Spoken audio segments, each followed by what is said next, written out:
Finland wants to join NATO, and Sweden looking very much at doing the same. Maybe just a matter of days. We support that. Other NATO nations support that. The only guy who doesn't support it is this fellow Vladimir Putin. General Jack Keane, get his read on all of this. General, as you know, Vladimir Putin has threatened Finland and Sweden if they even entertain this. Well, hell hath no fury. What do you think he does?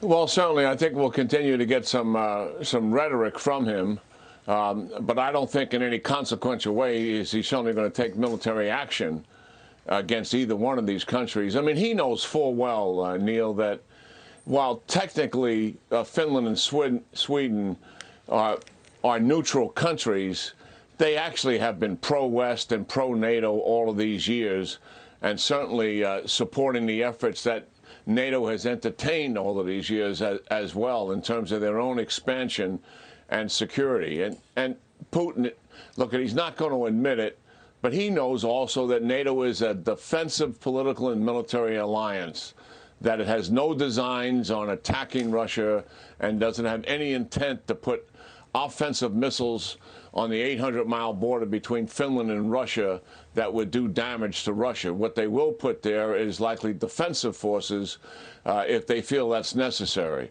So, yes, we're going to hear more rhetoric, but I don't think any consequential action would take place using military force. Given the problems that Putin has in Ukraine and the fact that his second offensive in the Donbass is stalled, and we at the Institute of the Study of War believe it will absolutely fail, he has his hands full. Yeah, I guess so. You know, you mentioned that 800-mile border and Finland wanting to maybe speed passage to be in NATO.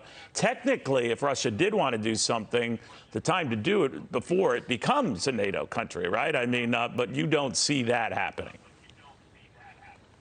No, I don't see that taking place. I mean, certainly there is a window there before they become a member. I think that it's going to move probably pretty rapidly. I mean, it's pretty astounding what's taken place. Amazing. Inside of Finland with the polls. You've seen, I mean, before the invasion, a little over 20% of the people wanted to be a part of NATO, and now it's in excess of 80%. Just a few months later, the country has gone through a complete reversal. You know, I mean, as has the world writ large, looking at, you know, Russia's aggressiveness and their behavior. I mean, invading an independent sovereign nation and doing it in such brutal, barbaric fashion that we haven't seen in decades in terms of genocide and atrocities. You know, certainly, you know, the world has looked at Russia as an international pariah, and people close to Russia want the protection of NATO, and I think it's clearly understood why.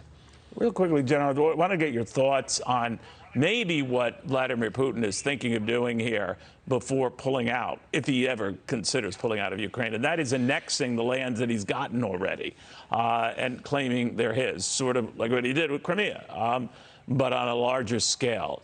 I can't imagine the Ukrainians saying, all right, that's fine, as long as you go.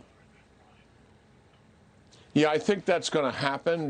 We are tracking the placement of Russian civil administration people who are normally used to running local governments and administrating to those governments, are moving into Mariupol and also moving into Kherson. And I suspect, as opposed to declaring them independent republics like he did with Donetsk and Luhansk in the Donbass, right, he's going to annex them like he has done with Crimea, so they're part of Russia. And certainly what he's really looking at is owning the entire southern coast of Ukraine. And this, despite the failures that Russia is undergoing, this would still be a significant gain for Russia to occupy that southern coast and deny Ukraine access to the sea. One of the things I hope this administration and NATO are considering is, before the invasion, Neil, the United States made a serious strategic mistake, in my view, and they asked our maritime naval fleet to leave the Black Sea. Why? Because we didn't want to provoke Putin into an invasion. And I think what needs to happen is we should begin to escort the cargo ships that need to access the port of Odessa, which is underneath the control of the Ukrainians, so that they can import and export their goods. To completely shut them down, as the Russians are doing, is going to be economically devastating to the Ukrainians, because they're so dependent on their exports. As you know, they have a global export market for the agricultural goods, particularly wheat and grain. And the Russians are blockading that. And I think we should escort the cargo ships in and out, much as Reagan and Trump did in the Persian Gulf when the Iranians were causing their mischief. Controversial, to be sure, for the administration, but I think we got to step up and help them. Yeah, well, they are. That is Ukraine, the breadbasket for pretty much Europe and a good chunk of the world. So that would be an urgent need, to put it mildly. General, thank you very, very much. Very good seeing you again. Hi, everyone. I'm Brian Kilmeade. I want you to do me a favor. I want you to click to subscribe to the Fox News YouTube page. This is the only way that I know for sure that you're not going to miss any great commentary, any great news bites, any great interviews coming your way on Fox. You can get it all here on YouTube. So subscribe right now.